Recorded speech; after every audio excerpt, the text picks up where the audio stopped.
उन लोगों की जो एफएनओ यानी फ्यूचर एंड ऑप्शन में ट्रेडिंग करते हैं। कहा यह जा रहा है कि एफएनओ में इन दिनों रिटेल क्रांति चल रही है।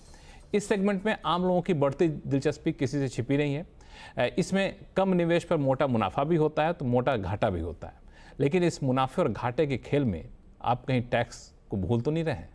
या फिर टैक्स की उलझनें आपको परेशान कर रही हैं? यही सब दूर करेंगे, इन्हीं उलझनों को सुलझाएंगे इस बार शो में, क्योंकि इनकम टैक्स रिटर्न फाइल करने का महीना है और एफएनओ ट्रेडिंग करते हैं तो इनकम टैक्स रिटर्न फाइल करने में आपको बेहद सावधानी बरतनी है। तो मुकेश पटेल जी, बगैर देरी किए हुए मैं पहला सवाल आपसे ये पूछूं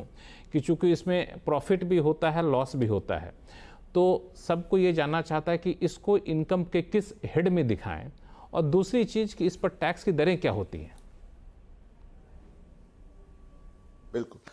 लक्ष्मण जी, एक समय था कि जब एफएनओ को स्पेक्यूलेटिव ट्रांजैक्शंस की कैटेगरी में गिना जाता था, तो उस समय पे आपके लिए बहुत सीमित रह जाता था कि you can only set off against speculation profit या loss. It was speculation income. पर फिर इसमें एक बहुत महत्वपूर्ण बदलाव आया, जिसके बाद एफएनओ काफी प्रचलित भी हुआ कि इसको अब बिजनेस इनकम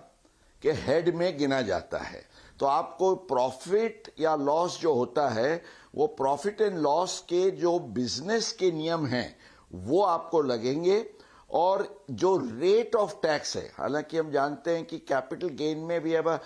फ्लैट रेट 10% होता है, 15% होता है, 20% होता है, लेकिन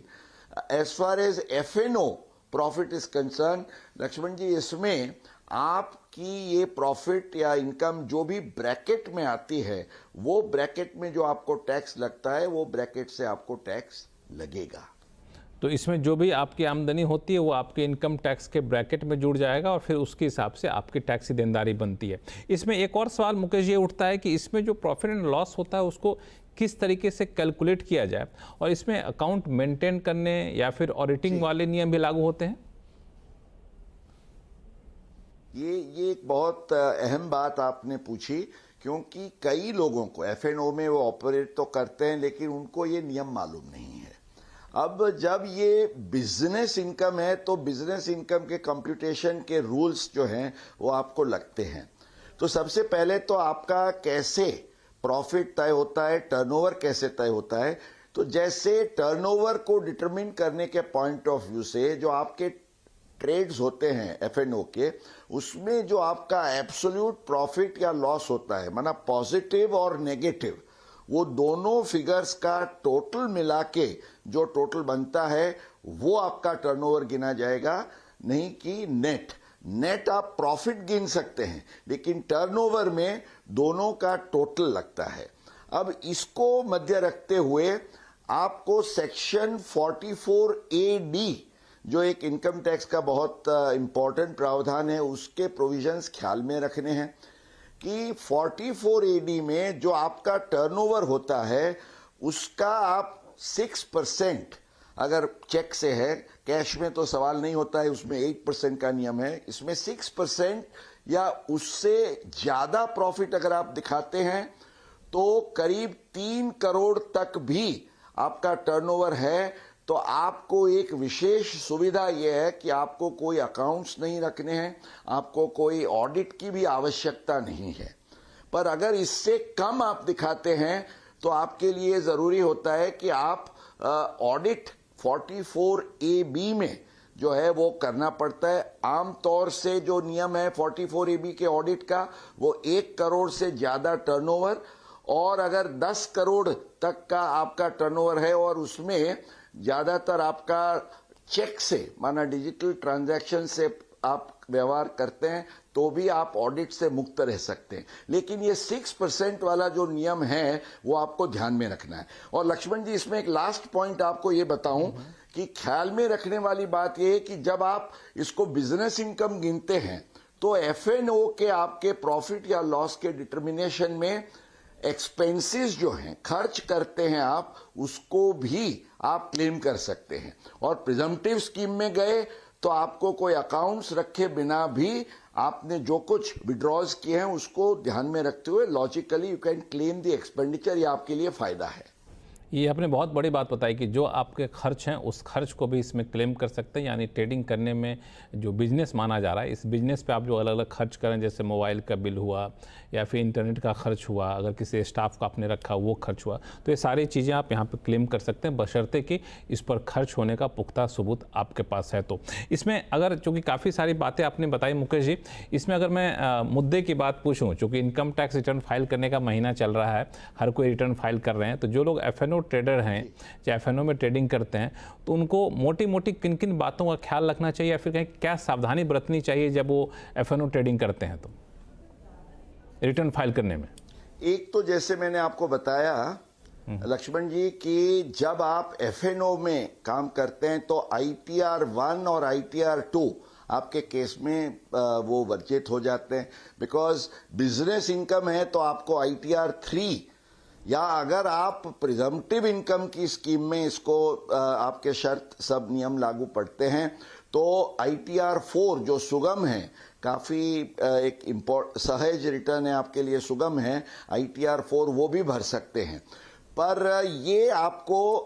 ऑडिट वाला जो नियम मैंने आपको बताया वो आपको खास ध्यान में रखना है। और इसमें सबसे ध्यान रखने वाली बात यह है, कई लोग ये मानते हैं कि मेरे को लॉस हुआ तो लॉस अगर मैं नहीं दिखाऊंगा तो चलेगा, लेकिन होता क्या है कि मान लीजिए आपका टर्नओवर जो है, क्योंकि प्रॉफिट और लॉस दोनों को गिना जाता है टर्नओवर में, टर्नओवर तो पॉजिटिव होगा, उसका आप 6% से अगर कम दिखाते हैं प्रॉफिट, तो लक्ष्मण जी आपके लिए प्रॉब्लम ये आता है कि आपको टैक्स ऑडिट और अकाउंट्स वगैरह की एक जो जिम्मेवारी है वो आप पर बढ़ जाती है। अब कई लोगों को ये मुद्दा ध्यान में नहीं रहता है, इसलिए उनका रिटर्न फिर डिफेक्टिव रिटर्न की कैटेगरी में आ जाता है। ये बहुत ख्याल में रखने वाली बात है। हाँ बिल्कुल, सैलरीड क्लास जो हैं वो कई बार मान के चलते हैं कुछ लॉस हुआ छोड़ दो, उनको क्या दिखाना, लेकिन जैसा कि मुकेश पटेल साहब ने कहा कि ये लॉस आपको दिखाना चाहिए। आखिरी सवाल चलते चलते मुकेश जी, कि कई लोग ये मानते हैं कि जब एफएनओ ट्रेडिंग हम कर रहे होते हैं तो बहुत सारे टैक्सेस तो हम जाहिर तौर पे एक्सचेंज हमसे ले लेता है, चाहे STT हो या फिर बाकी टैक्सेस ले लेते हैं, तो इसके बावजूद भी क्या हमको इनकम टैक्स देना है क्या? ऐसे भी सवाल लोग पूछते रहते हैं।